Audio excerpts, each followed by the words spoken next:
Hi everyone and welcome back to the Geeky Gallery. Today we're going to be doing some coloring. And to be honest, coloring is the thing that got me back into art after many years of just leaving it at the wayside. Now when the coloring craze started, I want to say around 2017, 2018. It might have been earlier or a little bit later, but I got myself some coloring books and it really got me inspired again. I wanted to create coloring pages, but then eventually I started getting back into drawing and creating art with graphite pencils. So really coloring is the thing that brought me back. Now choosing the coloring, what would you like to say to the people of YouTube? Now, let's be honest, choosing the colors is probably the hardest part because the colors make or break the picture. And choosing the colors can sometimes feel so overwhelming that I just leave it instead.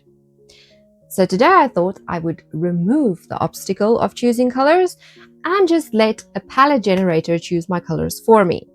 Now, this can go one of two ways. Either the colors are going to go beautifully with the image I chose, or it could be a disaster. So let's go to the desk and see what we have to work with. Okay, so I decided to use Kerby Rosanes' Alien Worlds for this. Now you might be saying, hey, aliens can be any color, that's cheating. I am going to limit myself and give myself some rules. So I am going to choose the page first before I see the color palette, because if I generate the color palette and then I get to choose a page, it's going to make it a lot easier because I can choose a page that would fit that color palette. So I'm not going to do that. And we still want it to look pretty, right? So yeah, I've decided to go with this page. So the face of the alien. I think the intention of the snowflakes is probably to indicate that these are supposed to be ice, maybe. Also not sure if this is supposed to be snow, these little things over here. So what I'm going to do is I already have it here. I wanted to show you. So if you wanted to do it yourself, in Google, you just put in color palette generator. So I'm going to choose this first one that pops up for me, coolers.co. I did look at Canva's palette generator, but you have to add an image and then they create a color palette according to your image. So that doesn't work. This one gives you a random palette. So if you just go in, you'll see this, and then if you click on start the generator, it will generate the random color palette for you. So let's see what we get. I really hope it's not a bunch of browns and grays. So let's see. Of course, this is it. Okay. Wow. Okay, so we have peach glow, cherry rose, vintage grape, which is, I don't know if it's showing up on the camera really well. It's not a black or a gray. It's more like a purpley color, like a dark purple. And then we have khaki beige and light bronze. So the next important part is to pick the pencils that match the best. Here we go.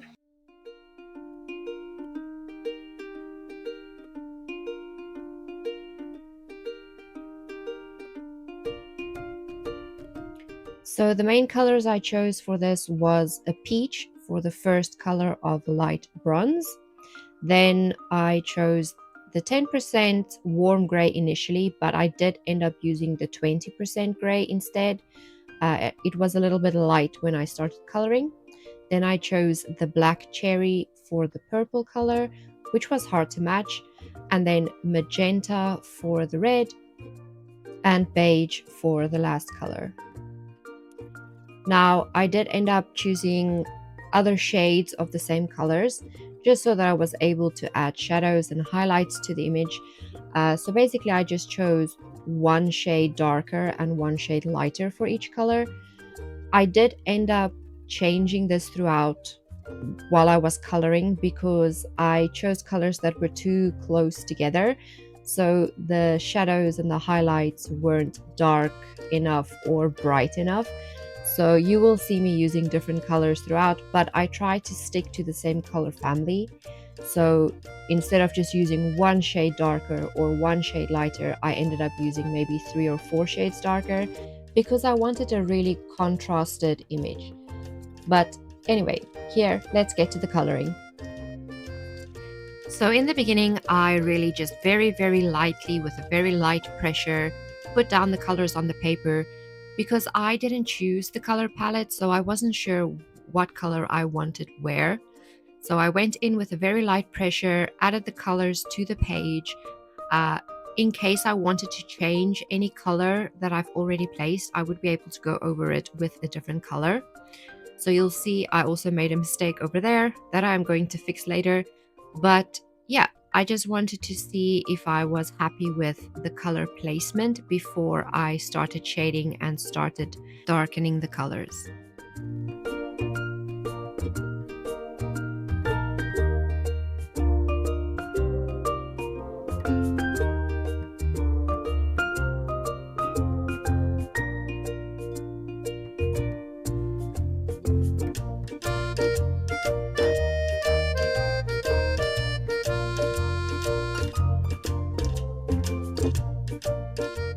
After I was happy with my color placement, I started going in and darkening the colors.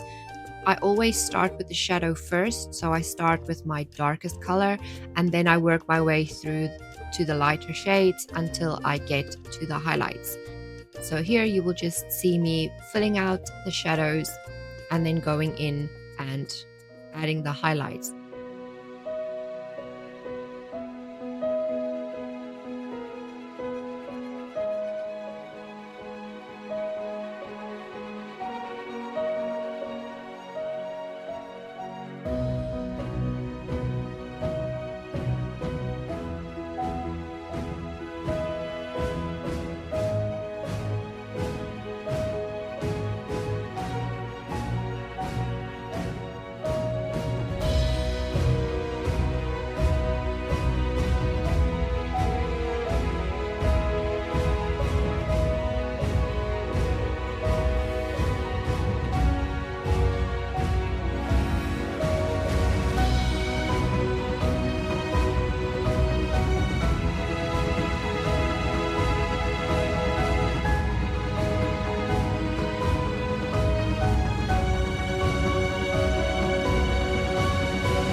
Now, this is the part where I realized that I didn't choose shades that were dark enough.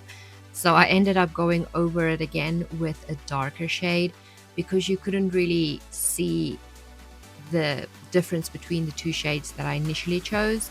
So here I'm just going through and just darkening the shadows with a darker shade of peach.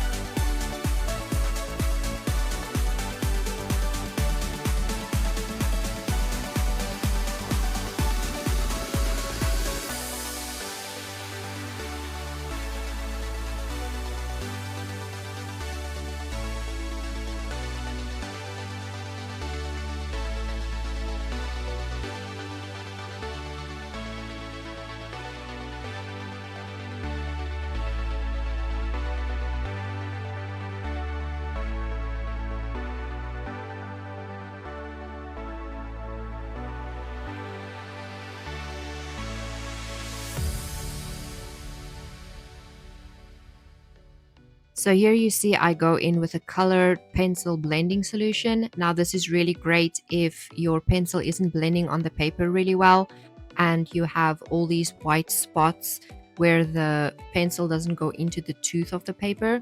Here is an image of it. It's really helpful to just smooth out your blending with your pencils.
At this point, I was pretty happy with what I had so far, but I was terrified of doing the background. I hate choosing backgrounds because sometimes it just ruins the entire picture. So I decided to go in with my Derwent Inktense pencils, and I chose the charcoal gray for this. And then I went over it with the 70% warm gray Prismacolor pencil. Now, I find that if you use Derwent before you go over it with pencil, the pencil is much brighter and it gives you a lot more coverage. So I really like using this technique, especially on backgrounds.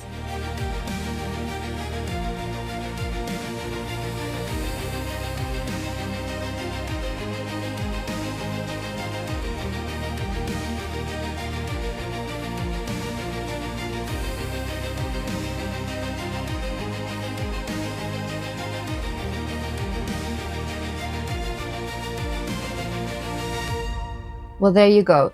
If you enjoyed this video, please let me know down in the comments if you would like to see more videos like this, or maybe anything else that you would like me to create. I really want to create the art that you guys want to watch. So let me know, and until next time, I will see you in the next video.